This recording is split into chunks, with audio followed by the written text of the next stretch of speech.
You're sitting in my spot. You don't have a spot. What is wrong with you today? Welcome to MsMojo, and today we're counting down our picks of the top 10 Sheldon and Howard moments on The Big Bang Theory. Stop that! Get out of my spot! No, that's it. I am calling campus security. For this list, we'll be looking at the funniest, most heartwarming, and best moments that define this physicist and engineer's rollercoaster friendship. What's your favourite Sheldon and Howard moment? Let us know in the comments. Number 10. Howard and Raj play matchmaker for Sheldon. Right now, Dr. Sheldon Cooper has to send an email to his perfect match. Greetings, fellow life form. The gang loves a good experiment, and in this episode, Howard and Raj undergo their greatest one yet, finding Sheldon a date. Amazingly, he gets a match, and after some pleading, negotiating, and a little blackmail, they convince him to meet her. So, actually, we have Howard and Raj to thank for bringing Amy Farrah Fowler into our lives. Tepid water, please.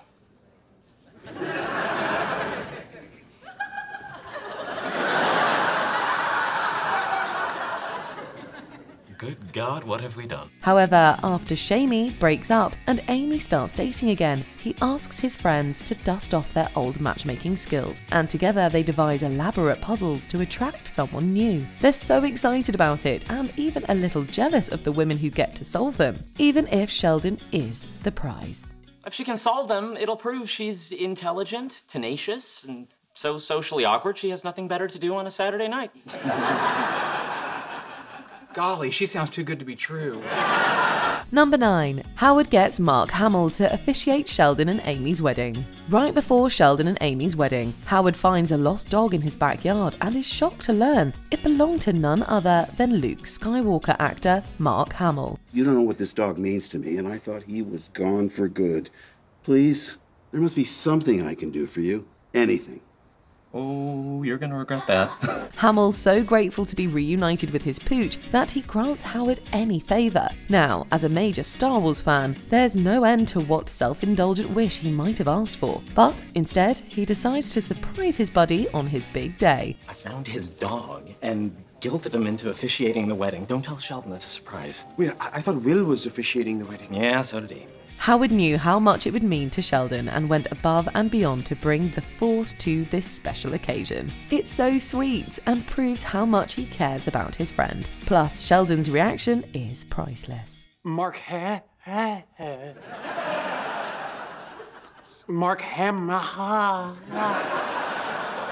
Yep, thank Wallowitz, he set it up.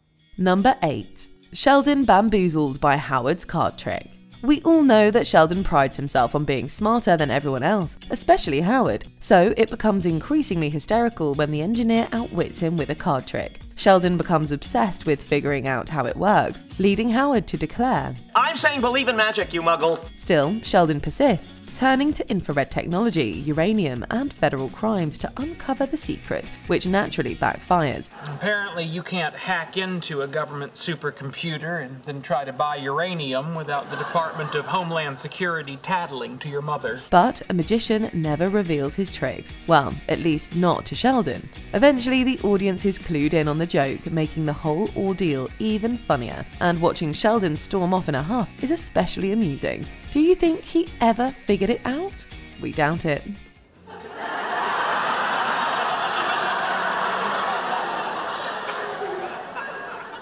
Two of hearts. I hate you. Number 7. Dressing up as each other for Halloween. You are being so annoying. Stop it. And why are you two laughing? Sheldon, he's being you. He's dressed as you for Halloween. Trick or treat!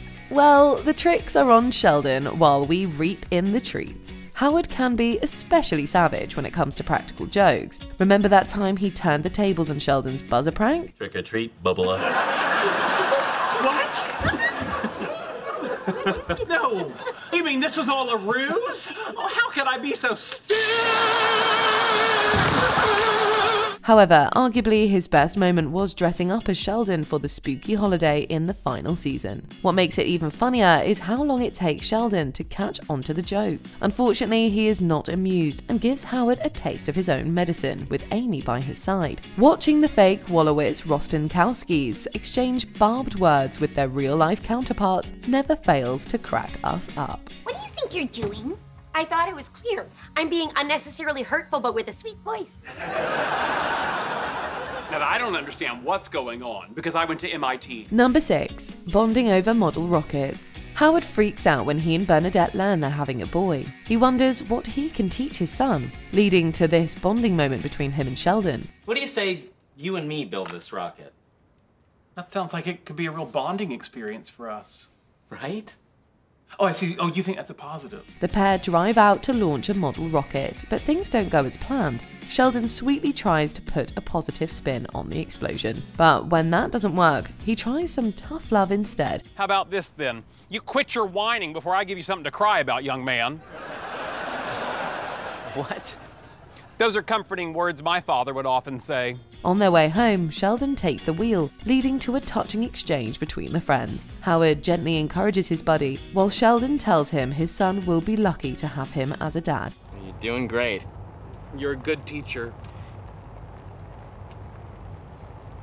Your son is going to be lucky to have you as a father. It's truly heartwarming. Too bad it doesn't last long. Just ease on the gas and... Oh, too much! Too much! Why was I scared of this? This is exhilarating. No, it's not! Slow down! Don't tell me what to do. You're not my father. Number 5. Their friendship hits a rough patch. Bernadette uncovers the origins of Howard and Sheldon's rocky relationship, and in a bid to form a truce, she urges her husband to make amends. However, he takes things one step further by inviting Sheldon to NASA. Anyway, I got invited to do a little talk at NASA in Houston this weekend. They gave me 2 tickets. Bernadette can't go. You want to come with me? You can visit your mom, and I'll show you around the Space Center. Once airborne, the pair start bickering, only to be interrupted by some pretty intense turbulence. Believing this could be their final moments, they apologize to each other, and Sheldon confesses how much their friendship means to him. I'm sorry for every mean thing I ever did or said to you. I'm sorry, too. It's all my fault.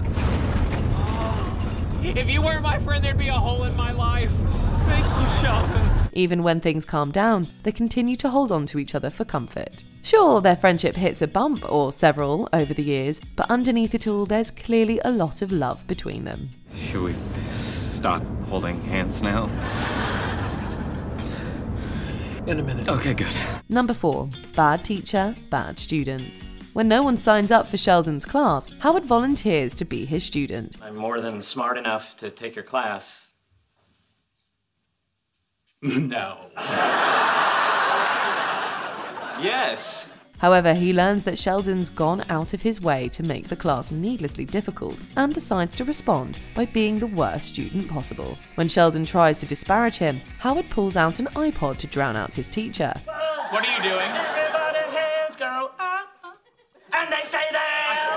What are you doing? If you're gonna be a crappy teacher, then I'm gonna be a crappy student. He follows that up with an expertly aimed spitball that leaves Sheldon running from the room in panic. It's absolutely hysterical, and Sheldon only really has his own hubris to blame. Howard doesn't always come out on top of their ongoing battle, but in this case, he definitely won. You shot your spit in my mouth!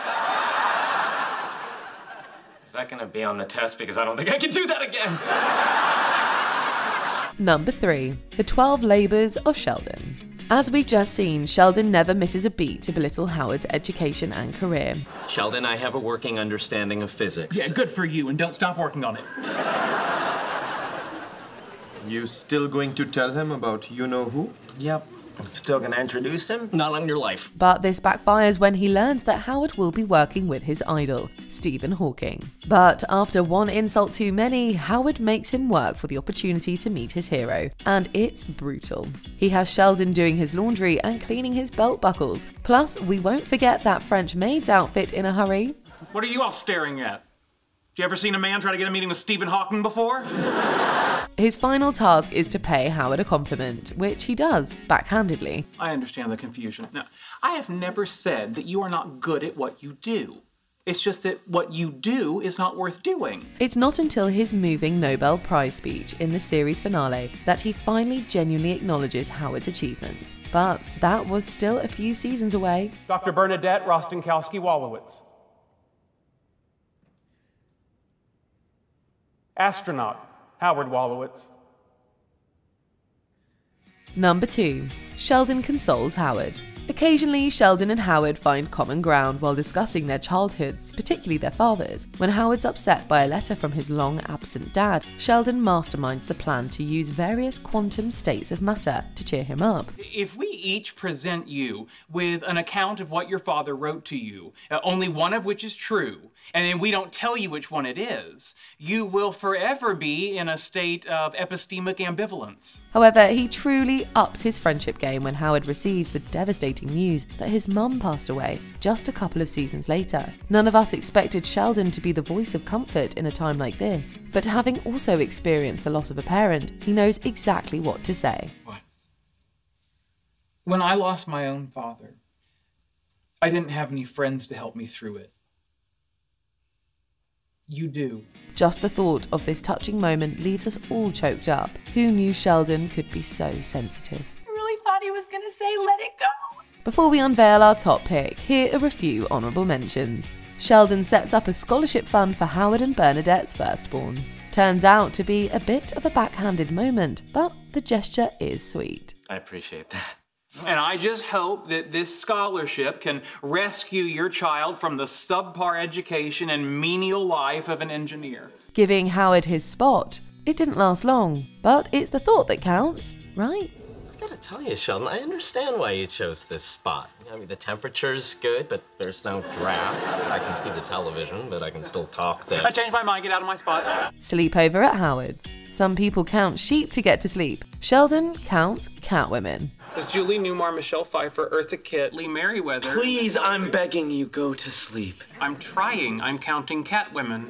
Before we continue, be sure to subscribe to our channel and ring the bell to get notified about our latest videos. You have the option to be notified for occasional videos or all of them. If you're on your phone, make sure you go into your settings and switch on notifications. Number 1. The parking spot fight. This is about a parking space. It has nothing to do with cars. Are you listening to yourself? I always listen to myself. It's one of the great joys of my life. Now, get your car out of my spot. Nope. Sheldon's enraged to learn his parking spot has been reassigned and is resolute in getting it back. When words fail, the duo launches into a full-on battle filled with hilarious shots fired from both sides. Since Sheldon's going after his spot, Howard decides to return the favour. We all know how possessive Sheldon can get over his place on the sofa, so finding a naked Howard there takes things to a savagely hysterical level. Howard, what are you doing? He wasn't using it. And I needed a nice, cool piece of leather to wiggle my naked ass on. The fight intensifies with Howard forcibly moving Sheldon and Sheldon retaliating with a nude vengeance. This is undeniably one of their funniest interactions across the entire series. No matter how often we watch it, it never stops being hilarious. Just breaking in your new car.